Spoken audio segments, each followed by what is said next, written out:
Thank you, Chaiti. Now, the author of this explosive report that confirms the Chinese casualties in the Galwan clashes is joining us on this broadcast. We have with us Anthony Klan, editor of the Klaxon, joining us on this broadcast. Anthony, thank you for joining us from Sydney and taking the time out to talk to us here on India Today. You know, your report on the Chinese casualties in the Galwan clashes is creating quite a stir here in India. In your investigative report, in your piece, you've said that China lost as many as 38 soldiers in the Galwan clashes. That's over 9 times higher than what China claimed the casualty count to be. That's correct. China has claimed the casualty count to be 4. Now, it didn't come up with any numbers until 8 months after the clash, and that was in February of last year. They've come forward and said 4 people, or they've awarded 4 people medals posthumously. Yeah. But now it's emerged, this report has emerged, suggesting it's much, much higher. Around 38. There are varying reports, but 38 seems to be the popular number, yes. Anthony, how did you unearth these details? Because, you know, what we've realized in the last almost 2 years, and you mentioned this in your report as well, about how China has so aggressively censored these details about the casualty count and exactly what transpired in Galwan.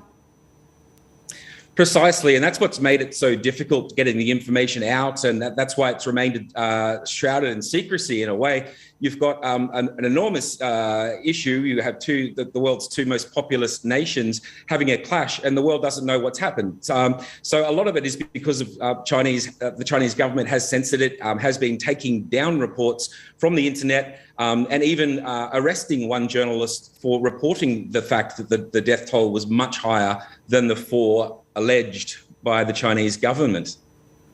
And that's exactly what I was going to ask you. You know, when you've got a tool like the internet, how is it that China's managed so far to really hide these kind of details with regards to exactly what the casualty count is?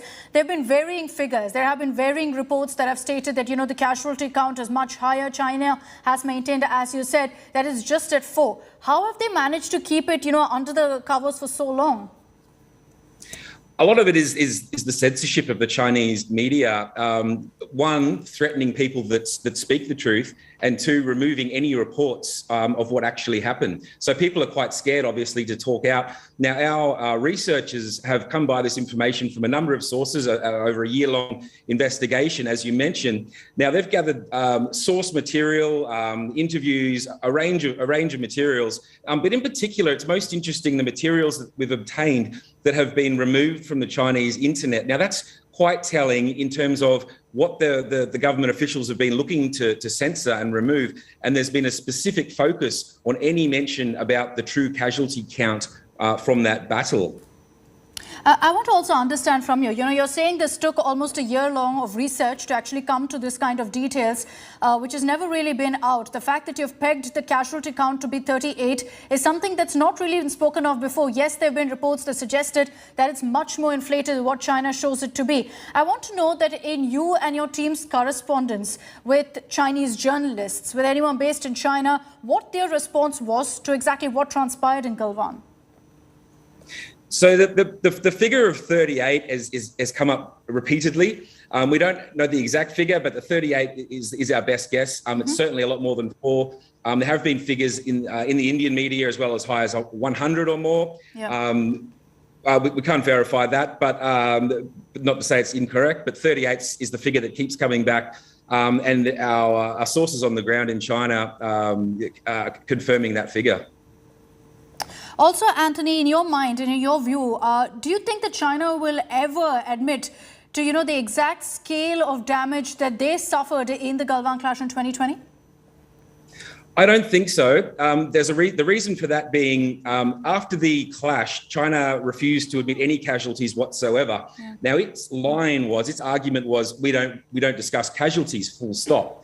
But there are a couple of officials that did, and they did admit that there were casualties. Now, they've mentioned these 4 deaths, but they've also given awards to these medals to these 4 soldiers, 2 of them very senior. So they haven't necessarily ruled out more, but they're certainly not. They're certainly indicating that there's no more, at least. So I suspect they won't.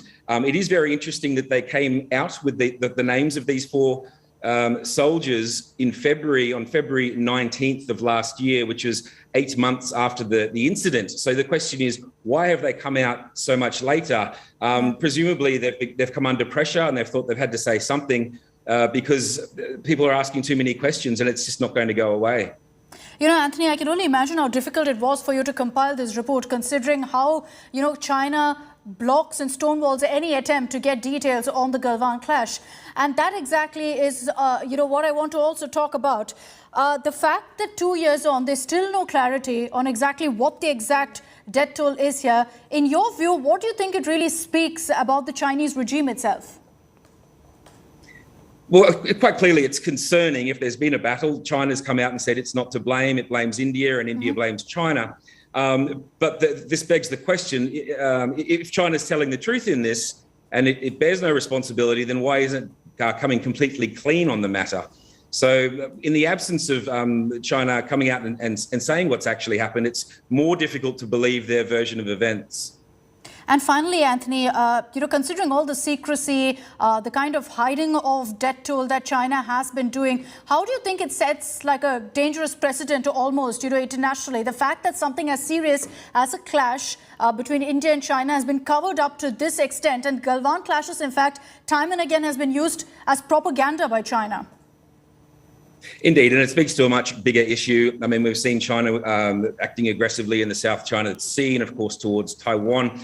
So these issues, as we know, the Chinese apparatus is exceptionally good at covering issues up. So the question begs, of course, how much is being prevented? How much information is being held back from the Chinese public? But more importantly, how much in the future potentially will be held back regarding future skirmishes? So that's obviously a major issue, a major security issue for other nations.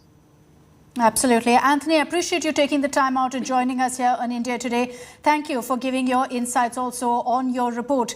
Anthony Klan has reported extensively on what exactly transpired in Galwan in 2020, confirming that China has very much downplayed its casualties.